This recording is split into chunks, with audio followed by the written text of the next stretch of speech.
Hey everybody, it's LaShonda from Labors of Love, and you are listening to the Labors of Love podcast.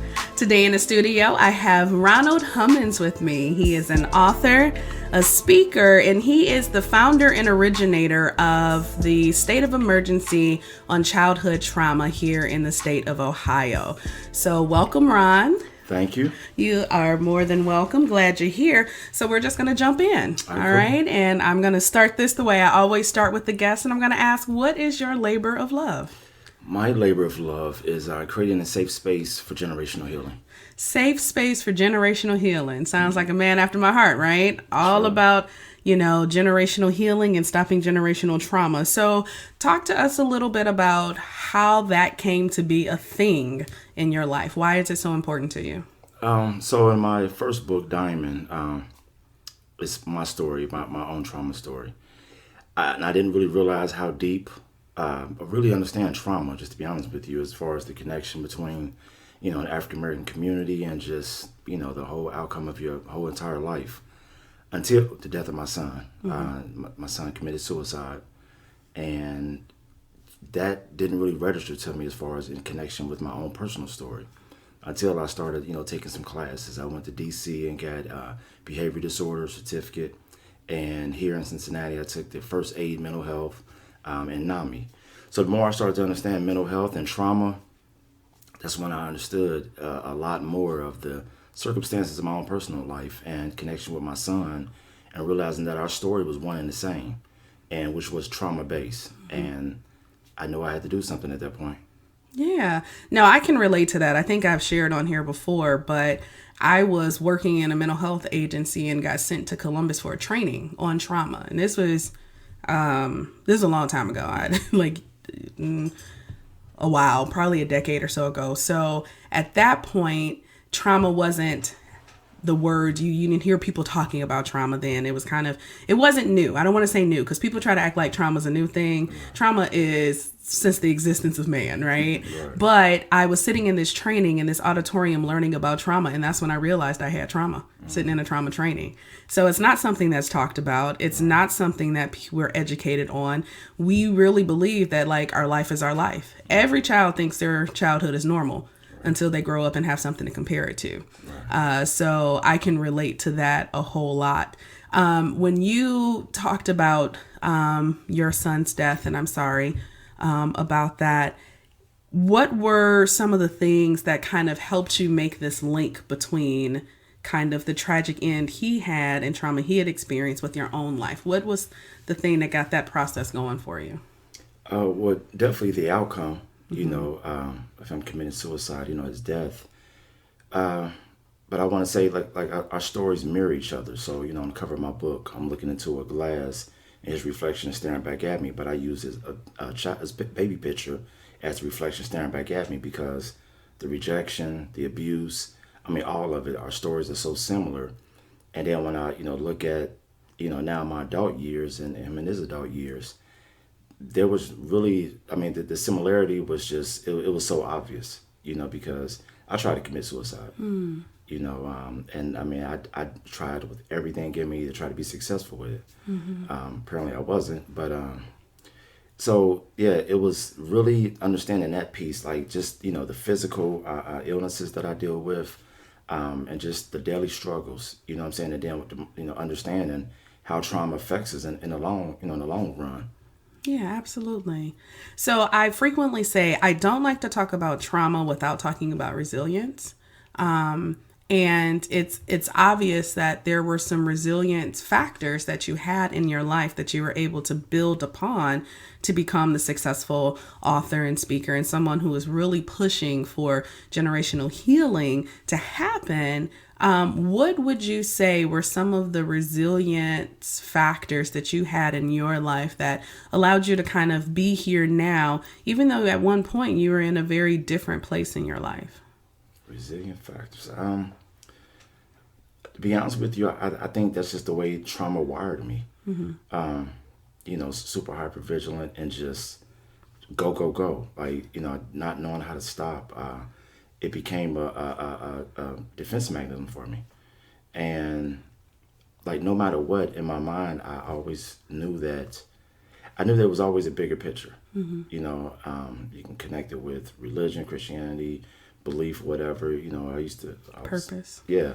But matter of fact, that's a perfect word. So for me, it was always just trying to see, okay, if I get through this though, like what's next? If I get through this dark period, what could be the outcome of this?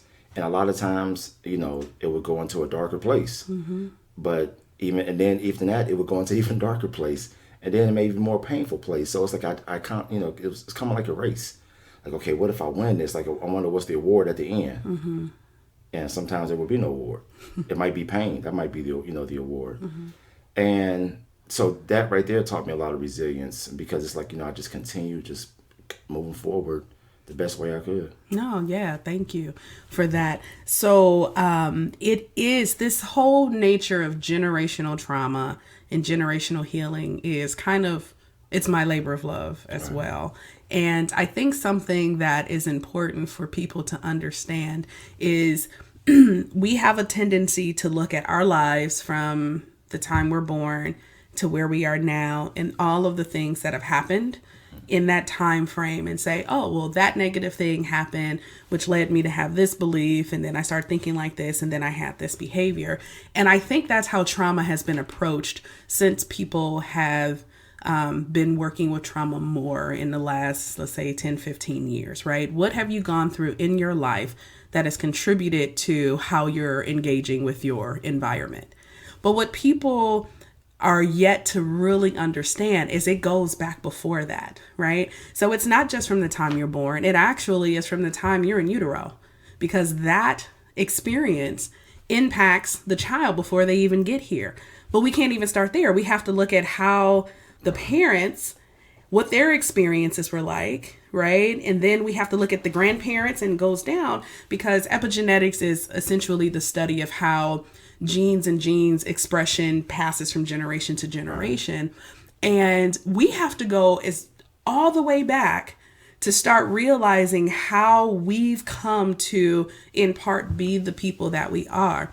So when your grandmother was pregnant with your mother, around 5 months gestation, you were there. Because all the eggs a woman has are finite, and she's born with them. So you were a part of that system when your mother was in your grandmother's womb. Wow. Do you know anything about your grandmother on your mom's side? Any trauma in her life? Oh, a lot. Abuse. Yeah. Right? And was she in America? Is she Black appearing?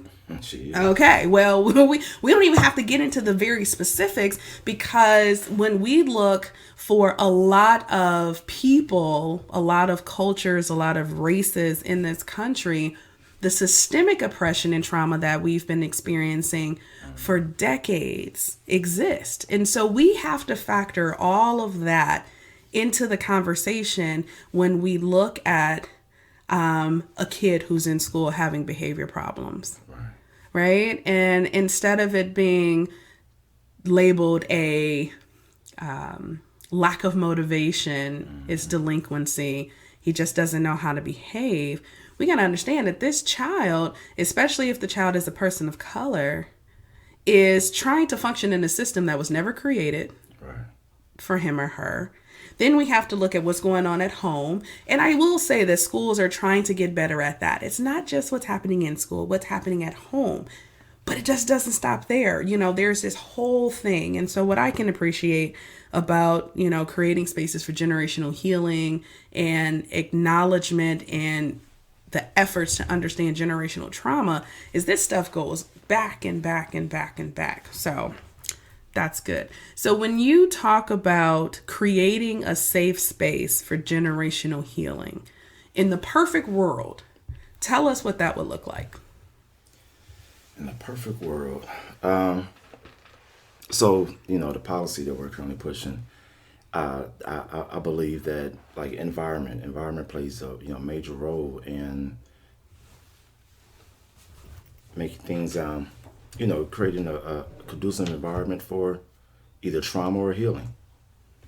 So for me, when I think about that perfect space, you can imagine, Indian Hills, right? But instead of the white girl running down the street with some pink and green Asics on and the leggings and ponytail waving from side to side with this big crazy smile on her face, and people like, what are you smiling about? Imagine that being LaQuisha, you know what I'm saying? Or little Tyrone with the dreads, in the front yard, playing in an environment, man, that's safe. You know what I'm saying? I mean, his parents, man, they've experienced the generational healing from this policy, and now it's been passed down to them, which is going to grow up. He's going to grow up to be a parent. You know what I'm saying? So for me, it's about really creating a conducive environment, man, for healing. Mm-hmm. So in our neighborhoods, in our schools. That's kind of my picture of it. Okay. So I know what you're talking about when you say policy, but I don't know if our listeners know. So when you say policy, what policy are you talking about? The state of emergency on childhood trauma. Okay. So talk a little bit about that. What is it, how it came to being, where it is now? So it's modeled after the state of emergency on opioids. Mm-hmm. And, going into this, I just winged it. I didn't really know what that looked like as far as creating policy. So I found a successful model, and the state of emergency on opioids gave me everything that I needed to model after. The urgency, when that was executed, it literally was maybe a year and a couple of months. And the urgency around it was, it was immediate. It was aggressive, you know what I'm saying? And I was like, wow, this issue that we're dealing with, African-American children suffering from PTSD on epidemic levels. That was one of my son's conditions. He suffered from PTSD. My son suffered almost every day of his childhood. He lived in a very abusive. His mom had over 22 child protective service cases on her. Investigation for child abuse, neglect, abandonment, and the physical abuse on him. And then the domestic violence was just, it was so rampant in that home. So, this kid never had a chance. And while I know the story, what about a person who says, well, it was your son. Why didn't you do something about it? So, and I did. When I first found out about the abuse, he was 8. I went to his school to go through a pizza party for him and his class. Because his mom, she had a similar upbringing like I did. But unlike myself, she chose to go the route of drugs. So she got heavy into cocaine, alcohol, pills. Whereas for me, seeing my father as a drug addict, I stayed away from drugs as a kid. So that, put a lot of distance between me and the mom. But as far as me and my son Trey, like that, I wasn't going nowhere when it came to him, because I knew that he was going to end up living a similar life to mine unless I did something. So when we discovered the bruises all on his body and on his back, I went and filed for custody. And honestly, I thought it was going to be a walk in the park. People don't know me, but I have a day named after me in the city of Cincinnati. I've done like a lot of incredible philanthropy work here. And honestly, so I didn't go into this building just as a regular person. You know what I'm saying? I went in, they knew who I was. I produced a film and wrote a curriculum that the Hamilton County Juvenile Probation Department uses, the same building where I filed for custody at. So I'm like, okay, this should be pretty easy. The mom was under investigation now for child abuse and abandonment. They see the bruises, they have the pictures. Give me my child. So the judge decides to order a paternity test, even though paternity was established at birth. My lawyer had already given all the documents. We met all the requirements. So it's like, okay, what are we waiting for? Let's hear this.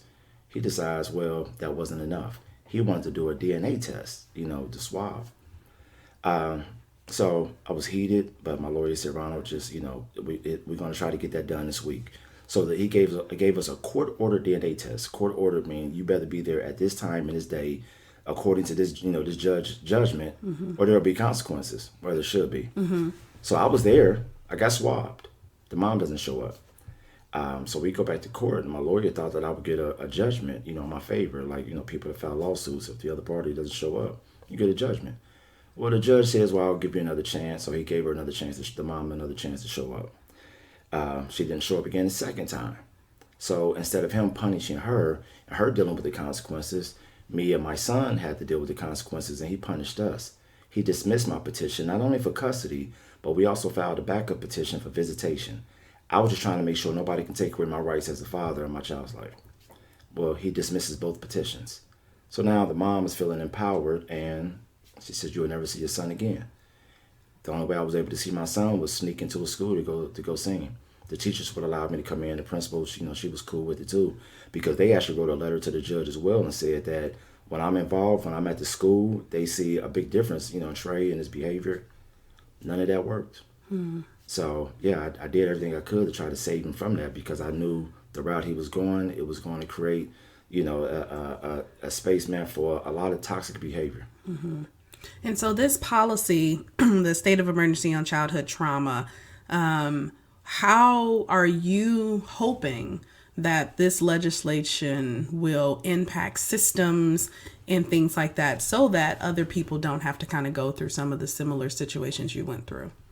Well, for one, through the awareness of it, because as you said, a lot of us we don't really understand trauma. Of course, we hear the word, we've always heard the word, but most people don't really understand how it affects us this in our everyday lives. You know what I'm saying? Especially experiencing it at a young age and then into adult years. A lot of choices we make. Women with with a lot of kids, different baby fathers or fathers with kids. Not able to get jobs, homeless. All of these things are connected. But we don't understand that piece. It's like we're running around with like an invisible deadly chickenpox virus, and we don't really understand why we're dropping dead or having these illnesses. So the first part of it definitely is the awareness piece, with a very aggressive PR campaign behind it. The same way, like I said, with the opioids.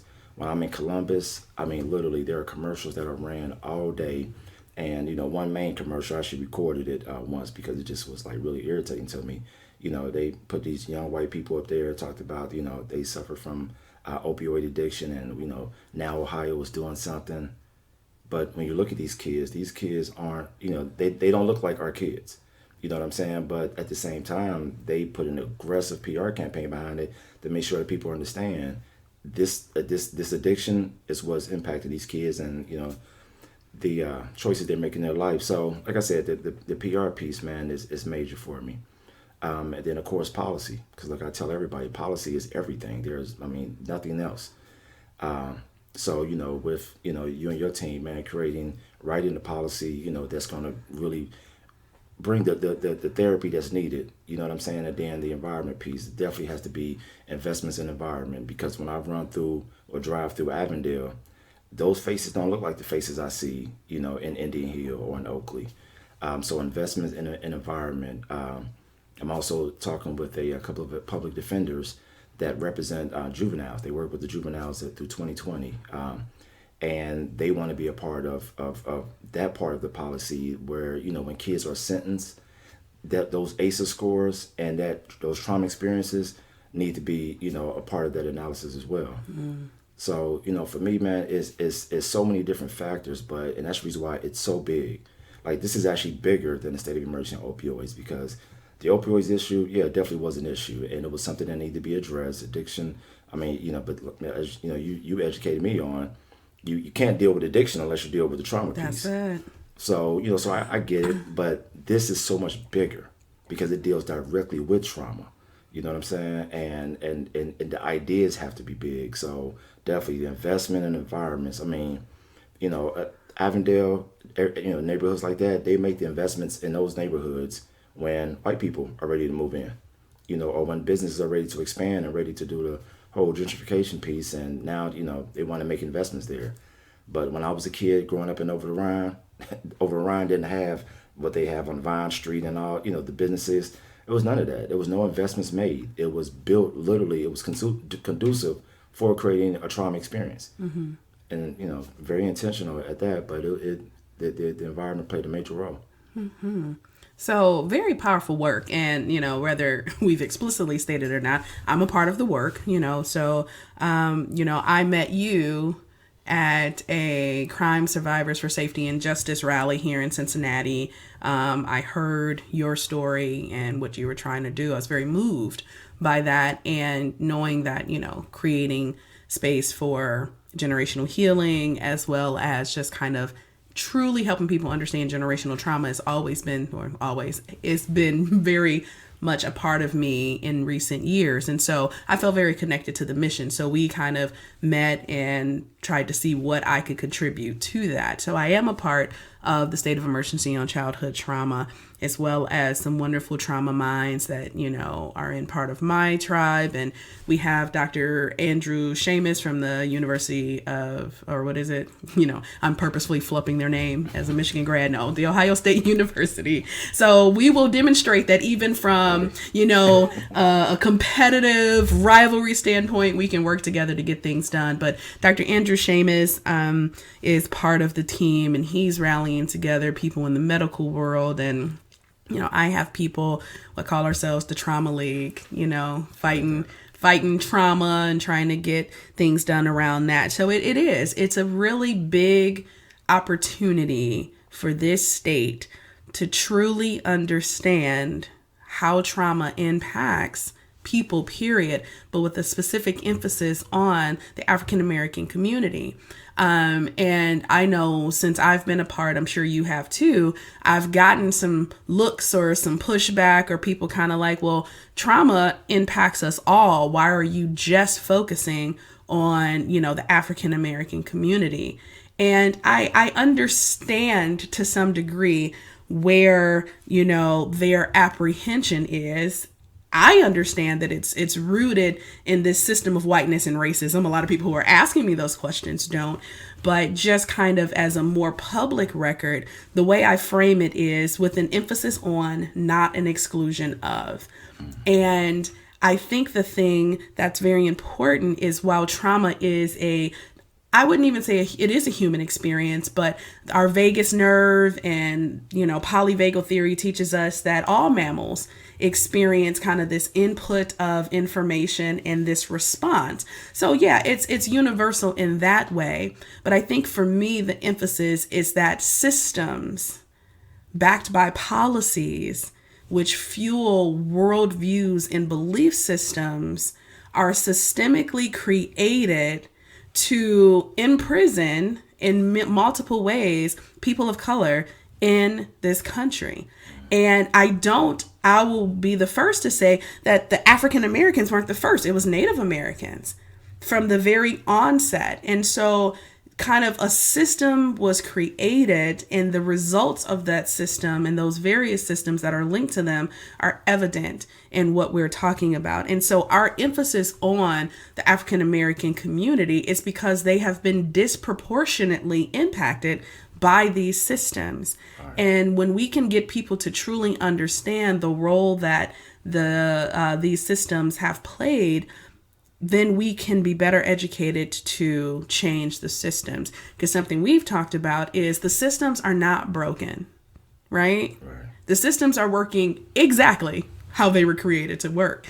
So it's important, people understand we're not trying to go in and fix the system. We need a whole new system, because the systems as they were created have yielded the results that they intended to yield. And so, there is a strong push, but I truly believe that as we work in emphasis in the African American community, there are other underserved populations that are truly going to benefit. And we're not neglecting the intersect. Race is not the only demographic, because I think it's just a compounding factor when you look at poverty as a true huge compounding stress factor when it comes to trauma, and other intersections with race and sexual orientation and all of these various things. So we are taking on a big task.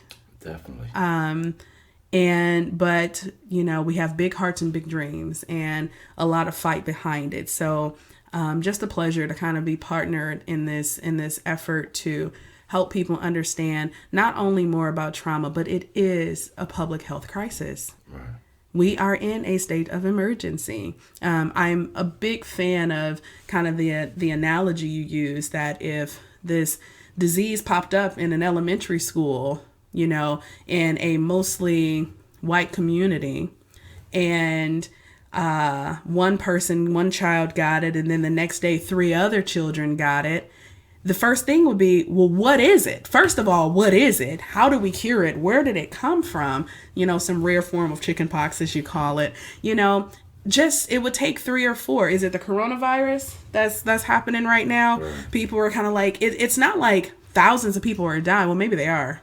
Honestly, I haven't looked lately, but a lot of people were dying, but it's not like hundreds of thousands, right?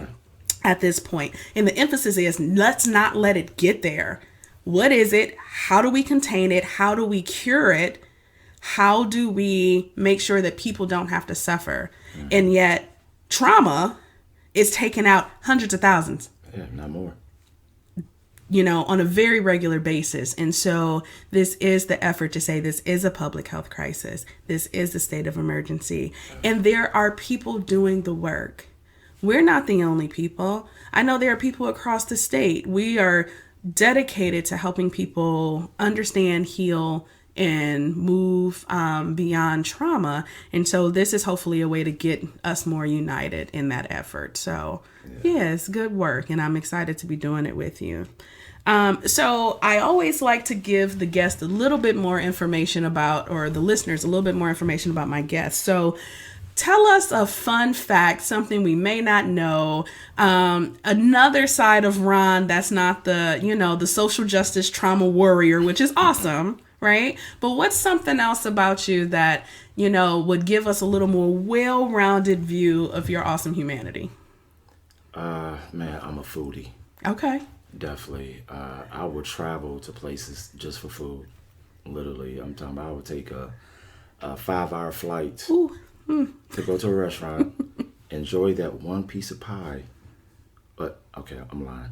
I used to take a piece with me as well. Gotcha. So, yeah, that's definitely one. I love rummage shopping. People are like, man, your styles and your clothes you're wearing, just when I go, do big, events. They don't know, man. I bought that suit from the Goodwill. Okay. But I'm a seamstress, so I know how to make stuff work, so. Okay. There you go. Well, I can honestly say I didn't know any of those 3 things, but probably the seamstress probably shocked me the most. That's pretty cool. Yeah, I can appreciate that. The way I did, I had to learn these skills, as a poor kid, because I couldn't afford, a lot of the new stuff, or, have it tailored fit the way it was supposed to fit. So I took a homemade class when I was in elementary and learned how to sew. And from that point on, I was like, you know what? Get it from the Goodwill, give me some needle and thread, and I'm good. Yeah, that's pretty cool. No, I appreciate that. Yeah, good to know. If I need some tailoring, I know who I can call, right? You, yeah. All right. Well, Ron, I very, very, very much appreciate you taking the time to be here with me today, and just to talk to the listeners a little bit about the state of emergency on childhood trauma. Thank you for sharing your story and how this has become so very important in your life. And I look forward to continuing this race, this journey with you. Absolutely. Thank you for having me. Yeah, absolutely. So everyone, I want to thank you for tuning in today. As usual, you can get more information about me and Labors of Love on the website, www.thelaborsoflove.com. Want to remind you that we're on all the social media outlets. We have a YouTube channel where every week I put out a Therapy Thursday video that talks about things like mental health, relationships, trauma, useful, very applicable, relevant information for the daily living. So head over to YouTube. Don't forget to subscribe. Don't forget to subscribe, rate, and review the podcast. We thank you for all those who have listened thus far. And until we connect again, be well.